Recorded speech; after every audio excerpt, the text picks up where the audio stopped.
प्यारे साथियों नमस्कार। स्वागत है आप सभी बच्चे का प्यारा सा study platform RJS online classes में।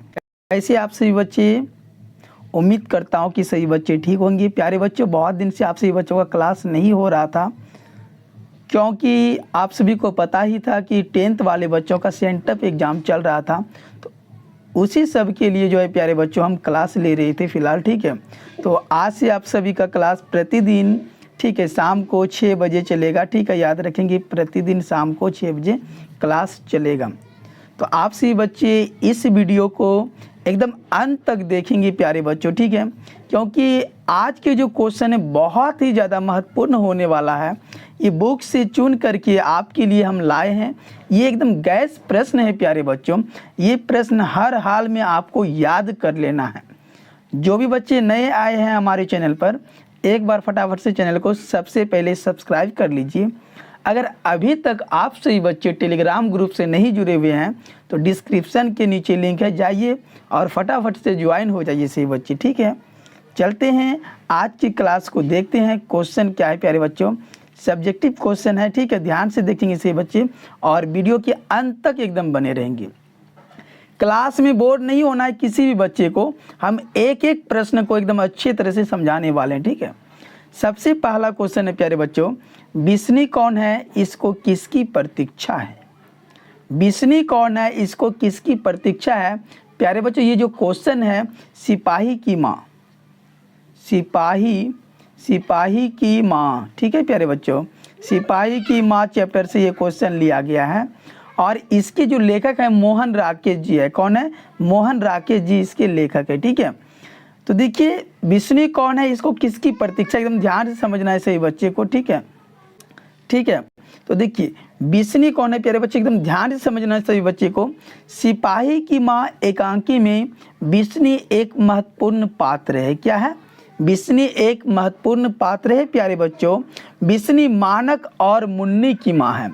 मानक कौन था? बिस्नी का बेटा था और मुन्नी उनकी बेटी थी, ठीक है। तो मानक और मुन्नी की माँ कौन है प्यारे बच्चों? बिस्नी है। और बिस्नी को अपने पुत्र मानक के चिट्ठी का इंतजार है। उनके जो बेटा होता है प्यारे बच्चों वो सेना में भर्ती होते हैं, ठीक है, सिपाही रहते हैं। तो उन्हीं का चिट्ठी का इंतजार था। किनको? बिस्नी को। समझ में आ गया कि आप सभी को? एक बार कमेंट जरूर कर दीजिएगा आप सभी बच्चे, समझ में आ गया, ठीक है। ध्यान से समझ लेंगे एक बार फिर से सही बच्चे। सिपाही की माँ एकांकी में बिस्नी एक महत्वपूर्ण पात्र है, ठीक है। बिस्नी मानक और मुन्नी की माँ है। बिस्नी को अपने पुत्र मानक की चिट्ठी का इंतजार है। बिल्कुल इसी तरह से आप सभी बच्चे को एग्जाम में प्रश्न को लिखना है। ये सब प्रश्न जो प्यारे बच्चों लगभग हर साल पूछे जाते हैं, ठीक है।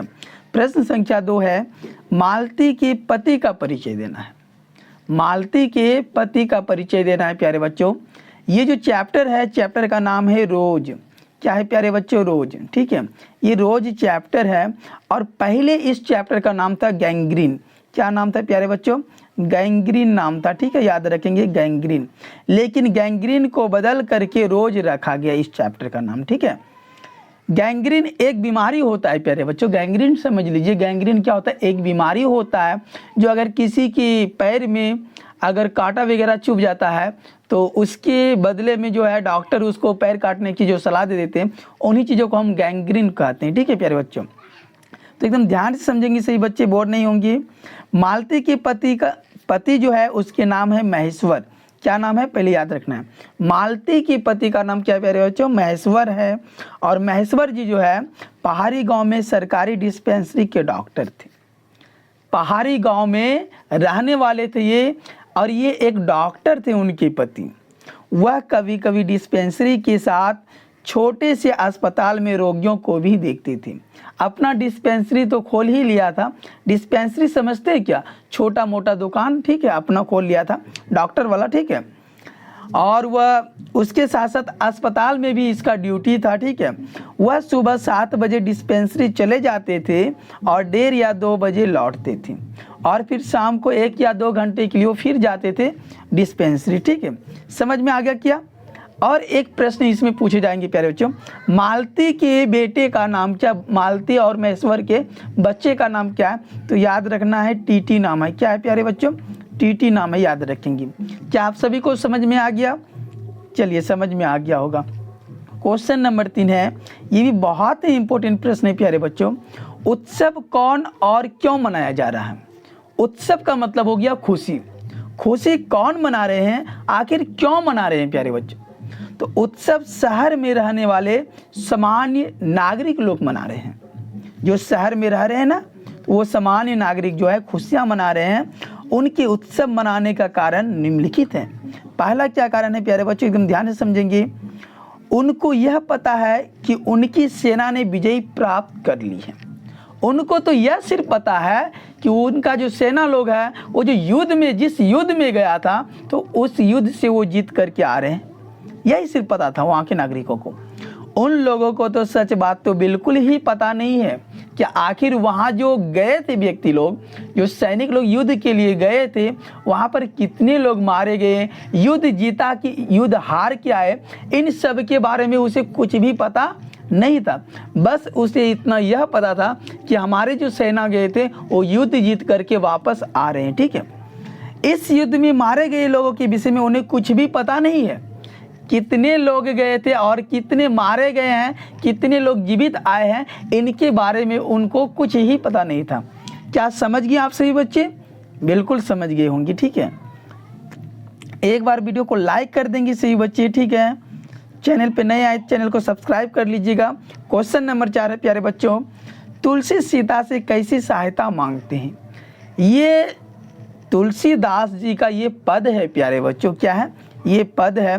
पद इसमें 2 है, एक सूरदास जी का है, एक तुलसीदास जी का है। ठीक है, तो ये तुलसीदास जी का जो पद है, उन्हीं से ये क्वेश्चन लिया गया है। तुलसी सीता से कैसी सहायता चाहते हैं? आखिर वो क्या कहना चाहते हैं माँ सीते से तुलसी? ठीक है, तो तुलसी जो है सीता से वचनों से ही सहायता मांगते हैं। उससे कहते, प्रोमिस करते कि हे माँ, आप पहले हमें वचन दीजिए कि आपको मैं जो बात बोलूँगा वो प्रभु राम जी से कह दीजिएगा ना। और माता सीता से कहते हैं कि यदि प्रभु मेरा नाम दशा पूछे तो यह बता देना कि दिनहीन निर्बल हूँ और उन्हीं का नाम लेकर के अपना पेट भरता हूँ। ये प्रश्न कई बार पूछे गए प्रश्न। ठीक है प्यारे बच्चों, क्वेश्चन नंबर 5 पे चलते हैं। एकदम वीडियो के अंत तक सही बच्चे बने रहेंगे और ज़्यादा से ज़्यादा शेयर भी कर देंगे। ठीक है, प्रातः काल का नभ कैसा था? प्रातः काल का नभ कैसा था? ये उषा चैप्टर से लिया गया प्यारे बच्चों, उषा चैप्टर से। ठीक है, शमशेर बहादुर सिंह इसका लेखक है। उषा चैप्टर का लेखक कौन है? शमशेर बहादुर सिंह, याद रखेंगे। तो प्रातः काल का जो नभ था एकदम पवित्र था प्यारे बच्चों। कैसा था? पवित्र था। प्रातः का मतलब हो गया सुबह सुबह। जब आप आकाश की ओर देखते हैं तो बहुत ही सुंदर दिखाई देता प्यारे बच्चों, उज्जवल और निर्मल था। वह शंख जैसा प्रतीत हो रहा था। नभ कैसा प्रतीत हो रहा था? बिल्कुल एकदम शंख के समान। उस समय नभ देखने में लिपा हुआ चौका की तरह लग रहा था। जिस प्रकार आपके घर में जो चूल्हा वगैरह होता है ना, उसको जो निपते हैं ना, तो उसी प्रकार से वो भी एकदम देखने में बहुत ही खूबसूरत लग रहा था। पूरब में बिखरी सूर्योदय के पहले की लालिमा के कारण नभ देखने में बहुत ही सुंदर लग रही थी।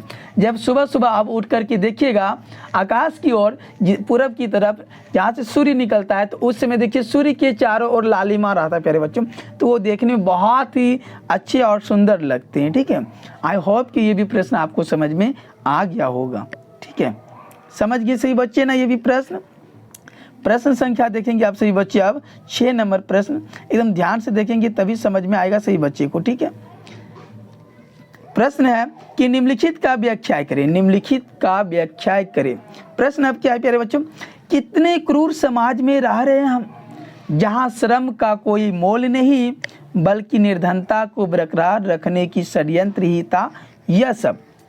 ये जो प्रश्न है प्यारे बच्चों, ये जूठन चैप्टर से है। किस चैप्टर से है? जूठन चैप्टर से। हम कलर को चेंज कर लेते हैं एक बार। ठीक है, जूठन चैप्टर से प्यारे बच्चों। ठीक है, किस चैप्टर से? जूठन चैप्टर से है और जिसके लेखक है ओम प्रकाश वाल्मीकि जी। कौन है? ओम प्रकाश वाल्मीकि जी। जूठन का अर्थ बहुत ही जो कहा जाए प्यारे बच्चों तो बहुत ही दयनीय है। ठीक है, समझाते हैं आप सही बच्चे को। तो तो देखिए कितने क्रूर समाज में रह रहे हैं, कितने गलत समाज में रह रहे हैं हम, जहाँ श्रम का कोई मोल नहीं, जहाँ हम काम कर रहे हैं लेकिन उसका कोई मोल नहीं है, बल्कि निर्धनता को बरकरार रखने की षड्यंत्र ही था यह सब। एकदम ध्यान से समझेंगे सही बच्चे, ठीक है। प्रस्तुत पंक्ति जो है ओम प्रकाश वाल्मीकि द्वारा रचित आत्मकथा जूठन से ली गई। जूठन क्या है प्यारे बच्चों? आत्मकथा है, याद रखेंगे सही बच्चे। जूठन क्या है? आत्मकथा है। लेखक इस पंक्ति के माध्यम से यह कहना चाहते हैं कि यह समाज लेखक की जाति के लोगों से बहुत ही कठोर व्यवहार करता था। लेखक जो थे प्यारे बच्चों, इन लोगों से काम बहुत लिया जाता था और मेहनत आने की जगह मात्र गालियां ही मिलती थी। यह समाज अत्यंत क्रूर था, जिसमें मेहनत की कोई कीमत न थी, बल्कि ऐसा करके गरीबों को बनाए रखने का षड्यंत्र किया जा रहा था। ठीक है, समझ में आ गया आप सभी को? प्रस्तुत पंक्ति जो है वो ओम प्रकाश वाल्मीकि के द्वारा रचित जो है आत्मकथा जूठन से ली गई है। लेखक इस पंक्ति के माध्यम से यह बताना चाहते हैं कि लेखक जो जात थे प्यारे बच्चों, ठीक है, जात समझ रहे हैं ना, छोटा जात समझ रहे हो कि नहीं आप लोग? छोटा जो जात होते हैं, ठीक है, इसको चोहरा बोला जाता था। ठीक है, जात जो है वो लोगों से बहुत ही कठोर व्यवहार करता था। जो छोटे जात होते थे ना, उनसे जो बड़े जात लोग होते थे वो बहुत ही गलत व्यवहार उनके साथ करते थे। इन लोगों से बहुत ही काम लिया जाता था, बहुत ही काम करवाते थे और काम के बदले इसको कोई मजदूरी नहीं मिलता था, बल्कि गालियाँ मिलती थी। ठीक है, यह समाज अत्यंत क्रूर था, बहुत ही खराब था, जिसमें मेहनत की कोई कीमत न थी, ऐसा लेखक कहना चाहते हैं, बल्कि ऐसा करके गरीबों को बनाए रखने का यह सब षड्यंत्र रचा जा रहा था। ठीक है, प्रश्न संख्या देखिए 7 है, ये बहुत इंपॉर्टेंट प्रश्न है। निम्नलिखित का व्याख्या करें। आज दिशाएं भी हंसती है उल्लास विश्व पर छाया, मेरा खोया हुआ खिलौना अब तक मेरे पास न आया। आज दिशाएं भी हंसती है उल्लास विश्व पर छाया, मेरा खोया हुआ खिलौना अब तक मेरे पास न आया। ये प्रश्न बहुत ही इंपॉर्टेंट है, इसका आंसर बताते हैं आप सभी को। ठीक है, ध्यान से बने रहेंगे वीडियो के अंत तक सही बच्चे। प्रस्तुत पंक्ति प्रसिद्ध लेखिका जो है सुभद्रा कुमारी चौहान द्वारा लिखित कविता पुत्र वियोग से ली गई है। कहाँ से लिया गया प्यारे बच्चों? पुत्र वियोग से, ये क्वेश्चन है। ठीक है, और इसके जो लेखक है वो सुभद्रा कुमारी चौहान जी है। इस पंक्ति के माध्यम से सुभद्रा कुमार चौहान जी यह कहना चाहती है कि आज चारों तरफ प्रसन्नता है, मतलब खुशियों का वातावरण बना हुआ है। चारों तरफ, पूरब पश्चिम उत्तर दक्षिण, चारों तरफ जो है खुशियां ही खुशियां हैं। सभी लोग अपनी अपनी खुशियों में डूबे हुए हैं। ऐसे में पुत्र के वियोग में, वियोग का मतलब होता है मृत्यु, ऐसे में पुत्र के वियोग में माँ अपने बेटे के आने का इंतजार कर रही है। उसके बेटे का मृत्यु हो चुका है, लेकिन वो माँ फिर भी अपने बच्चे का आने का इंतजार करते हैं। पुत्र के वियोग में डूबे माँ के लिए ये सारे खुशियाँ क्या है? बेकार है। इसलिए सुभद्रा कुमार चौहान जी कहती है कि आज दिशाएं भी हंसती है उल्लास विश्व पर छाया, मेरा खोया हुआ खिलौना अब तक मेरे पास न आया। ठीक है, प्रश्न संख्या 8 है, चंपारण में शिक्षा की व्यवस्था के लिए गांधी जी ने क्या किया? चंपारण में शिक्षा की व्यवस्था के लिए गांधी जी ने क्या किया? तो गांधी जी के विचार से आर्थिक समस्याओं को दूर करने का एकमात्र उपाय यह था प्यारे बच्चों कि शिक्षा था। क्या था? एकमात्र उपाय शिक्षा था।